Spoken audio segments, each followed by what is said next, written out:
I would ask them to determine what success means to them, not the internet, not their friends, but what is success for you?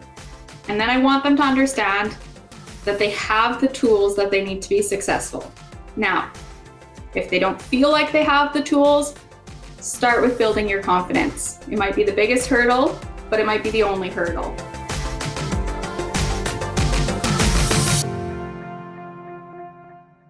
What's a specific lesson in Edwin that you've done that you felt was successful and you felt that really engaged your students? And can you walk us through what that looked like? Yeah, for sure. So I actually planned a unit around some of the resources in ELA we did a vlogs and podcast. Oh my was the unit title. And so Edwin has like blog part 1, blog part 2, blog part 3 and 4.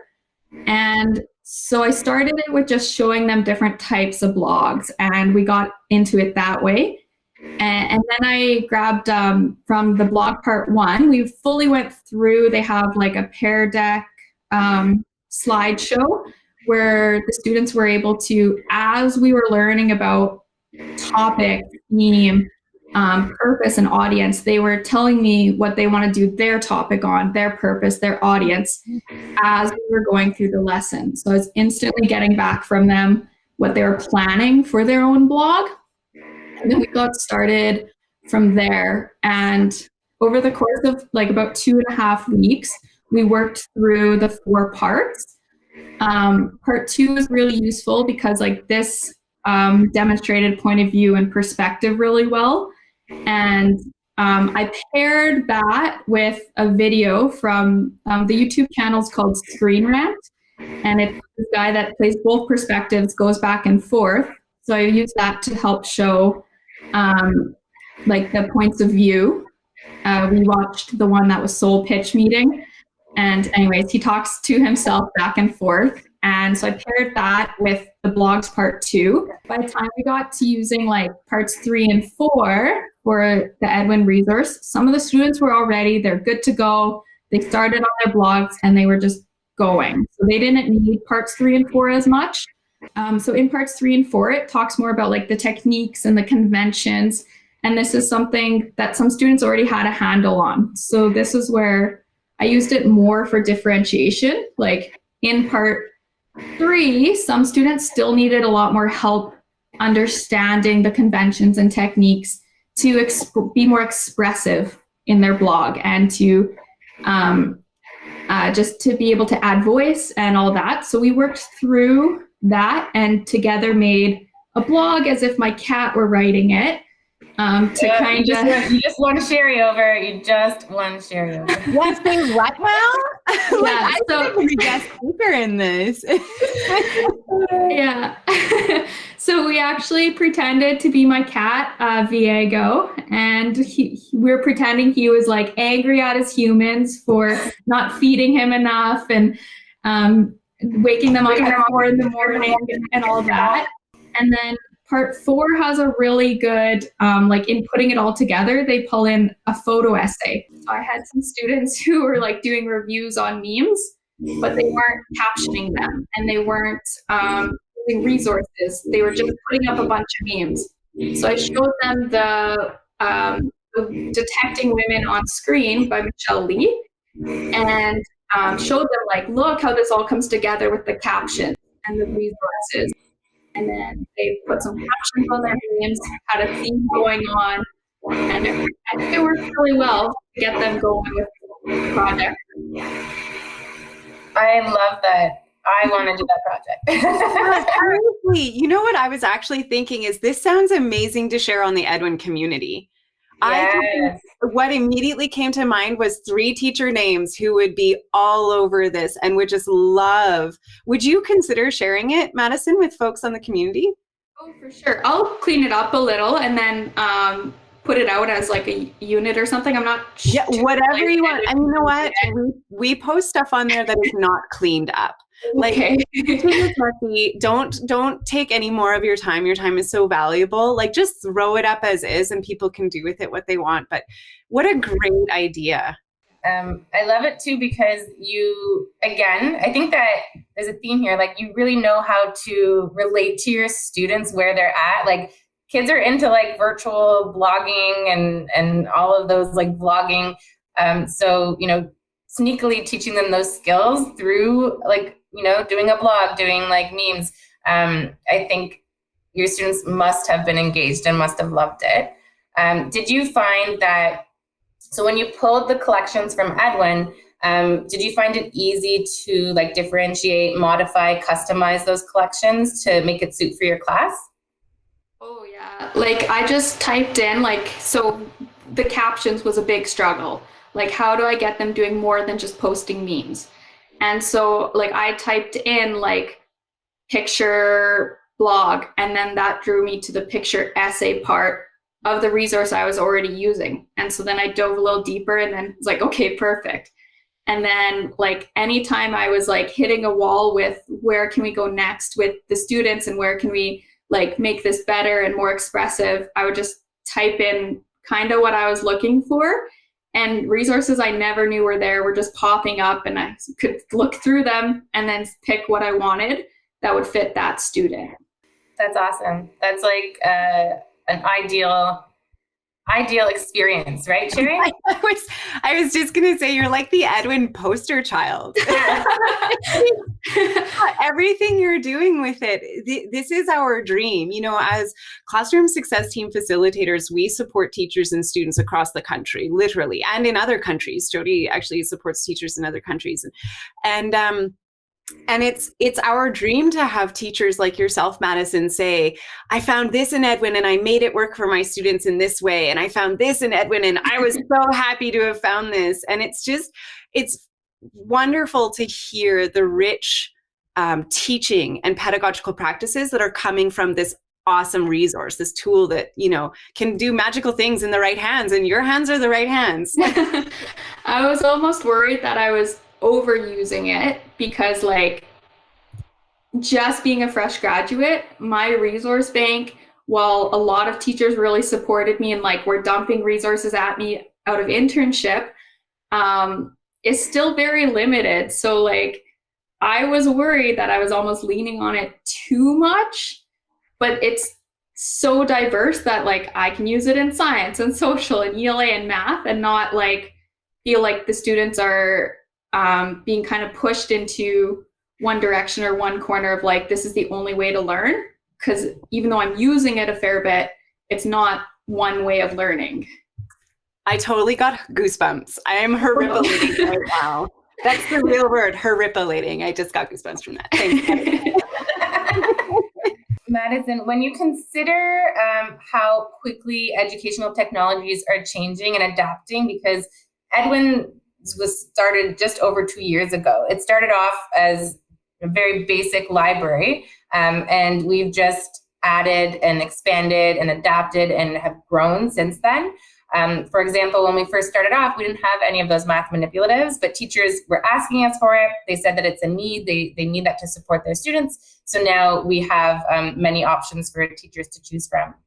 But what is a functionality or a tool or something that you think would really help you and your students that you would love to see created or changed or adapted to Edwin, or just something that you've thought of on your own?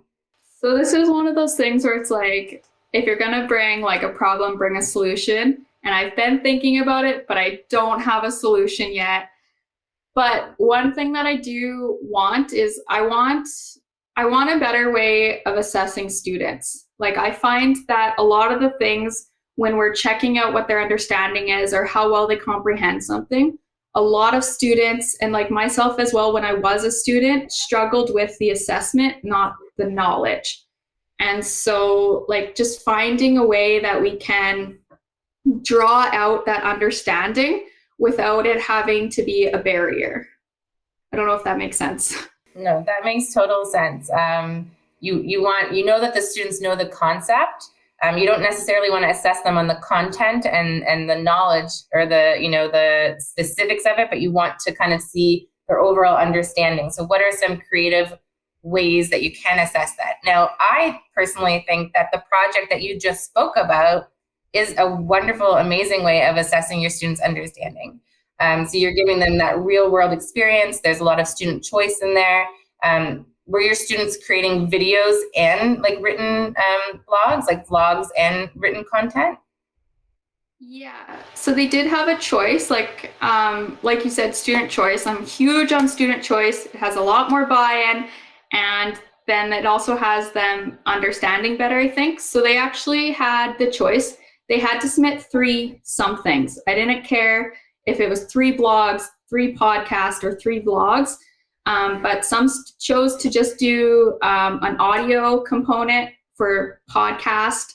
Some were just written, and a couple branched out and tried the video one as well. Yeah, I think that is like, again, like the prototype of assessing students, right? So you're not like giving them a quiz, you're not giving them a test, you're not saying do this and do that. There's so much flexibility in there for them to showcase their strengths and show you their understanding in different ways.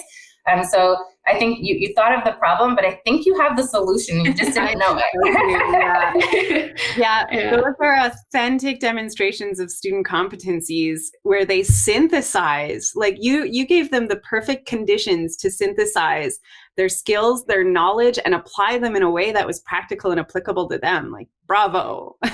Thank you.